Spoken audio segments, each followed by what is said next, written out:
Hello, my dear students. Welcome again or welcome back again in your English grammar class. Now, my dear students, in this class, we are going to cover chapter number 15. अब chapter number 15 होगी synthesis के बारे में. Synthesis क्या होता है? आइए देखते हैं. Combine the pairs of the sentences and write them in the space provided. क्या लिखा है देखिए. It is expected. I went to airport. A doctor advised the patient. अब क्या है? The doctor ने he decided to rest किया होगा. Raman was tired of studying, so उसने क्या सोचा होगा? So Raman tired हो गया है. So combine the pairs of the sentence, write the space below. अच्छा, it is expected. अब expected है, it will be rain, है ना? I went to airport. आप एयरपोर्ट गए, क्यों गए? My objective was to receive my uncle. मेरे अंकल को रिसीव करने, है ना? A doctor advised the patient. उसको क्या करना है?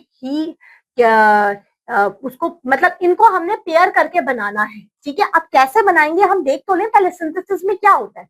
Synthesis of the sentence means joining, combining two or more sentences into one simple, complex or compound sentences में जो अभी हमने पढ़े. ध्यान से देखेंगे, इनको ना combine करना है हमने. The following are the usual ways of combining a set of simple, compound कैसे sentence देखिए. By using infinity or we can call by using infinitives. जैसे he brought a pen, he wanted to give it to me, so he brought a pen to give me. यहाँ समझे ना आपने, to give to me. He wanted to give me की जगह to give me लग गया, समझे? इसलिए लिखा she is very weak, she can't understand a single word of letter. She is too weak to understand. समझ रहे हो ना यहाँ पे कैसे यूज किया गया? कंबाइन किया जा रहा है इनको, ठीक है? Next, I have a lot of money. I would spend it tonight. So I have a lot of money to spend tonight. समझे?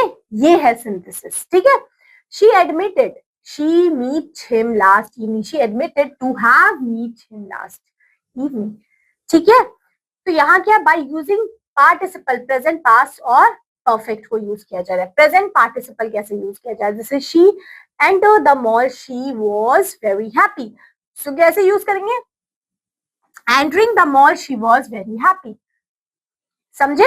यहाँ पे हमने क्या लिख दिया? इसको चेंज कर दिया. I was hungry, I took my food. So being hungry, I took my food. Past को हमने क्या यूज कर दिया? Past perfect को हमने past continue में चेंज कर दिया. देख रहे ऐसे. अब past participle को कैसे चेंगे? I gave him a candle, it was burned.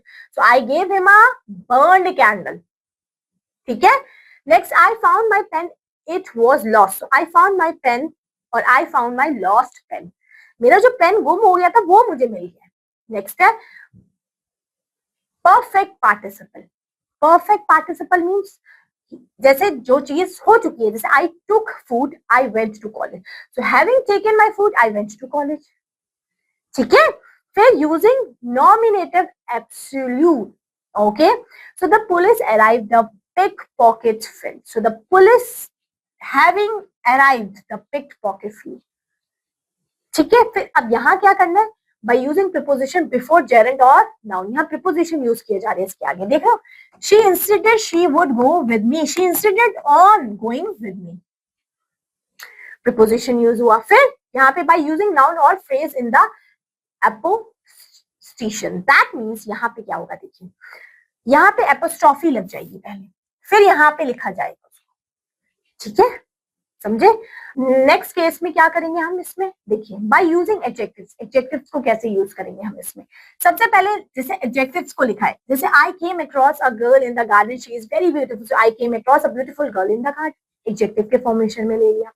Bye using adverb और एडवर्सल फ्रेज को यूज करते हुए, एलवाई लगाते हुए बना देंगे. जितनी चीजें बनी है, अब इसको आप सेंटेंस फॉर्मेशन में यूज करेंगे कि कैसे हम इसको यूज करते हैं. ठीक है? अब देखिए, क्यूमुलेटिव्स, ये क्या होते हैं? क्यूमुलेटिव्स क्या होते हैं? जिसमें हम यूज तैयार करेंगे और एंड इन सब चीजों का यूज करेंगे. देखिए, conjunction which merely added one statement to another. Conjunction जब यूज करेंगे वो क्यूमुलेटिव केसेस होंगे. ये सारे कंजक्शन, बोथ के साथ एंड आता है, either nor, but also, either और, नाइदर नॉट, इस तरीके से. अब एडवर्सेटिव केस क्या होंगे, जिसमें उल्टा होगा। सो जैसे लिखा है जिसमें बट स्टिल है ना, जैसे बताया जाएगा कि उसने वो काम किया, स्टिल वो बीमार था तब भी उसने वो काम किया, ऐसी चीजों को हम इसमें यूज करेंगे। ठीक है, सो कंजक्शन विच एक्सप्रेस अपोजिशन, समझो वो वाले केस में क्या था, कंजक्शन यूज कर रहे थे सेम चीज की, यहाँ अपोजिशन हुआ जाएगा तो एडवर्सेटिव हो जाएगा। एडवर्सेटिव ही मतलब होता है ऑपोजिट, तो यहाँ पे यूज किया जाएगा, और बट इस तरीके के चॉइसेस यूज किए जाएंगे। फिर अल्टरनेटिव, अल्टरनेटिव में तो और यूज करेंगे, ये तो सभी को पता है, अल्टरनेटिव में और यूज किया जाएगा। यहाँ पे कोई आपसे वो नहीं पूछे जाएंगे अपोजिशन, ऑपोजिट चीज है, ये आपसे ऑप्शन पूछेंगे, यू कैन टेक दिस और दिस, लाइक दिस, ठीक है। फिर आपके कंजक्शन विच एक्सप्रेस इंटरफेरेंस वो इलेटिव हो जाएंगे, जिसमें हम यूज करेंगे सो, फॉर, देयरफॉर का, ठीक है। फिर यहाँ पे कुछ क्वेश्चन दिए, आप कॉम्बिनेशन ऑफ टू और more simple sentences into single complex sentences में कैसे यूज करेंगे, ये लिखे हुए हैं हमारे पास।